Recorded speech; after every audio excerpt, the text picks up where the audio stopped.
1월 2일 강아랑이 전해주는 정치권의 뜨거운 말말말 강아랑의 정치랑입니다. 첫 번째 주제는 낙준 연대입니다.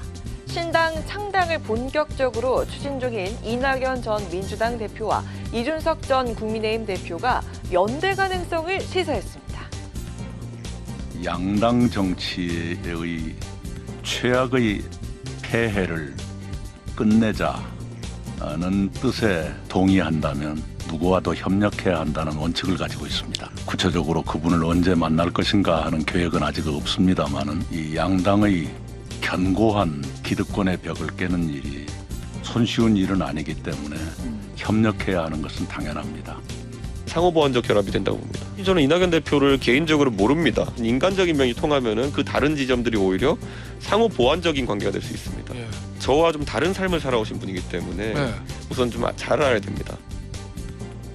네, 이준석 전 대표 또한 문제의식이 같다면 이 전 대표와 손잡을 수 있다는 의사를 줄곧 밝혀왔던 만큼 향후 두 사람의 만남에 더욱 이목이 쏠릴 것으로 보이는데요.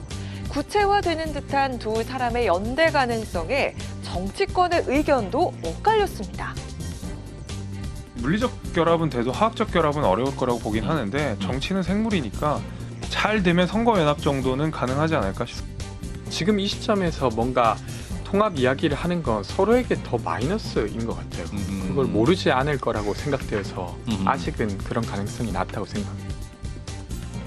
이준석 전 대표는 개혁신당이라는 이름으로 창당준비위원회를 발족해 이달 중순까지 5개 지역의 시도당 창당을 완료하고 이달 안에 중앙당까지 창당하겠다는 계획이고요.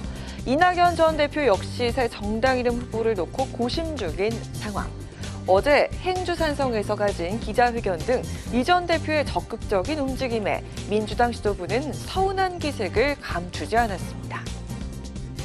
절대로 탈당하지 않겠다고 하셨는데 과거에 보였던 이낙연 대표의 행보와 다른 그런 모습을 보이셔서 저희들도 좀 안타까운데 탈당을 카드로 해서 그렇게 얘기하는 것은 썩 바람직하진 않았다. 제3당의 도전이 성공하기 어렵고.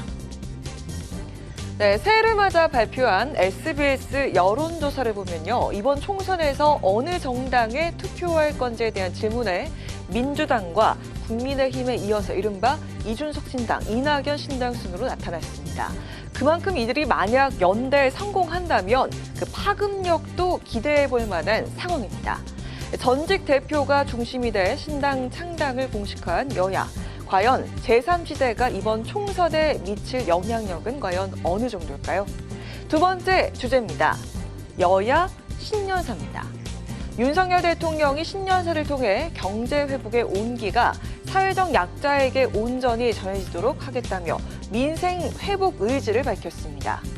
모든 국민이 공정한 기회를 누리는 전제 조건으로 이권과 이념에 기반한 카르텔 척결을 강조하기도 했는데요.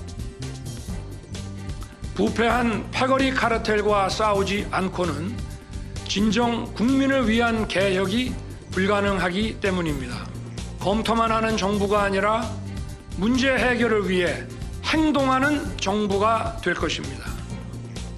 네, 국민의힘은 민생과 경제라는 올해 국정 운영 방향을 제시했다고 평가한 반면 민주당은 고집과 불통을 내려놓고 국민 목소리에 귀 기울이라고 비판했습니다. 자, 그렇다면 여야 리더의 갑진년 신년사는 과연 어땠을까요? 저는 우리가 반드시 이길 거라고 생각합니다.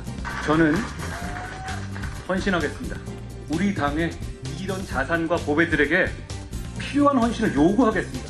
저는 그 헌신의 과실은 가져가지 않겠습니다. 그 과실은 여기 모인 우리 아닙니다. 모두 국민에게 돌려드립시다. 우리 대한민국의 위대한 국민들은 저희와 우리 상대와의 차이를 정확하게 알아보시고 우리를 선택해 주실 겁니다. 정치는 정치인들이 하는 것 같지만 결국 국민이 하는 것입니다.